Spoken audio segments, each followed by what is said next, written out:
So, day two on the carnivore diet. We're going to talk today about a fast food hack that I found. We're going to talk about the wormy feeling in my leg to see if that's subsided at all.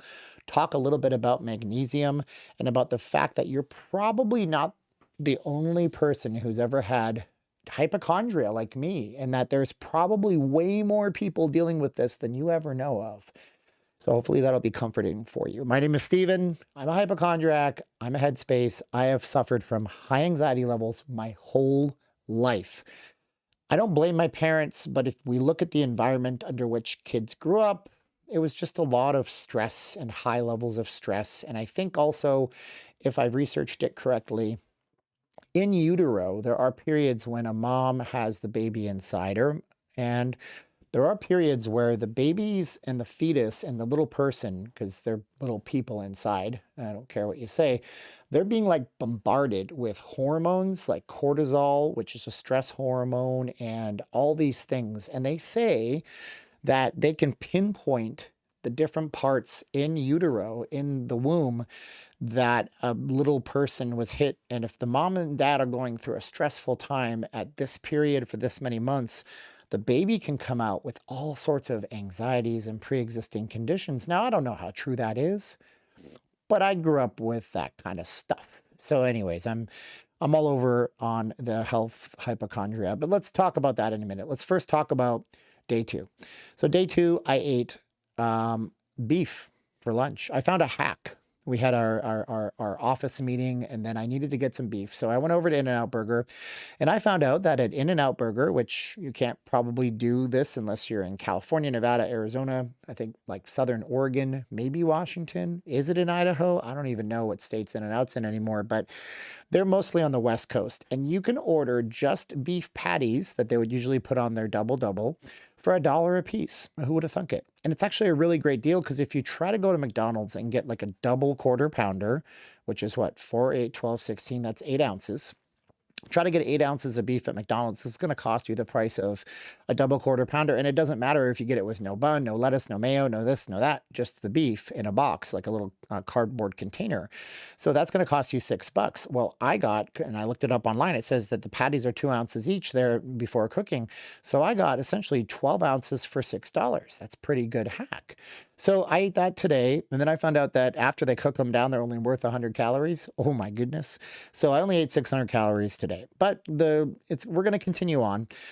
I'm going to be eating eggs tonight, eggs and cheese, and that's okay with me. I have Tillamook sharp cheddar cheese. I do believe that buying brand name cheeses with better quality ingredients is probably better for my body.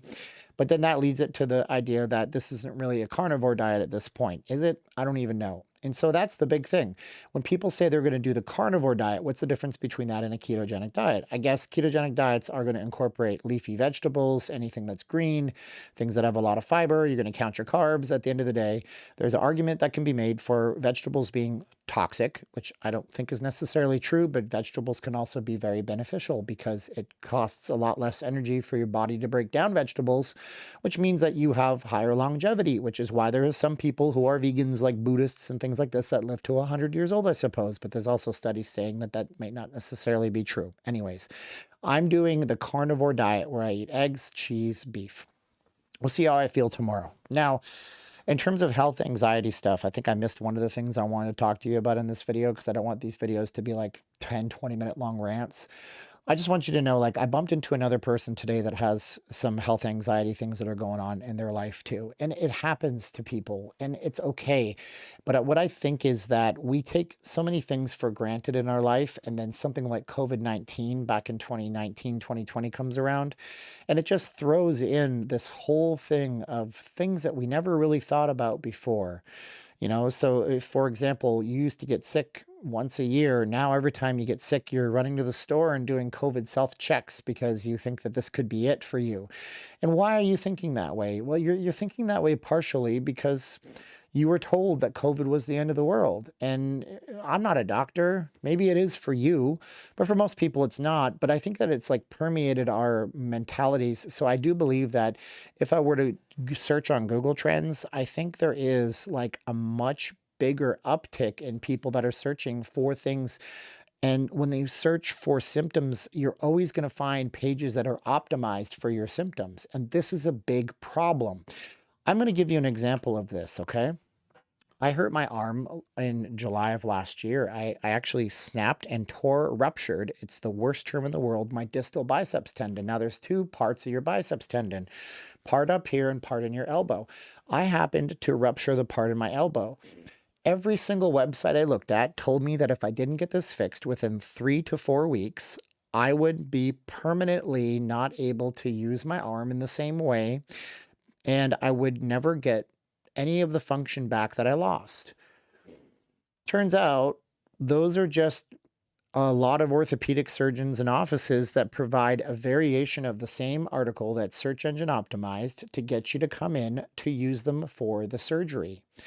And that's okay. But my point is, like, when you start searching, like I did the other day, for calf muscle asymmetrical twitching, and then you find out that that's a symptom of ALS, it really throws you for a loop. And all of a sudden, your whole life flashes ahead in front of you if you're a person that has this whole health anxiety thing. And you may have never had health anxiety, but during COVID, you were hit with bad news when one of the people that you know ended up in the hospital. We had a friend who we had through business who was in his 20s and ended up in a 37-day induced coma.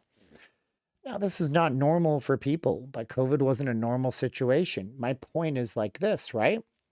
You think of a person, some kid from Nebraska, he's a good kid living in the 1950s. The 1960s comes along, and all of a sudden he's got to go to the Vietnam War because there is a draft and he is conscripted into the United States Army.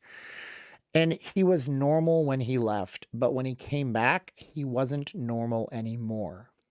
He wasn't normal anymore because it's the old trope of the old Vietnam vet that says, man, I seen things, man, I seen things. And the things that they saw have now formed their worldview. And it's not funny. I'm not making fun or mocking any of this. If you were in Iraq or Afghanistan and a blue car exploded and took out 3 of your friends, you might be prone to thinking that a blue car in America, and you're looking at a blue car and a pop goes off and it's a car backfiring, well, that can give you a cataclysm of horrendous things in your head. And that's where these guys get what they used to call shell shock. I think it's post-traumatic stress disorder now. So ask yourself that question. If you're a hypochondriac going through these things, are you having post-traumatic stress based on the health crisis that we had, which some argue was largely fabricated by the governments of the world, who maybe were just doing their best to keep us safe, or maybe there was a secret hidden agenda? Are you just, sorry, are you just having some kind of response to that when you feel that twitch, when you have that thing? Stop. Write down things that have happened in the past. Think about it before you lose your mind, because you have to get in front of what's in front of you now. And yes, you might have a horrible condition, or probably you don't. But even if you did, how are you going to move on? You got to continue on. You got to soldier on.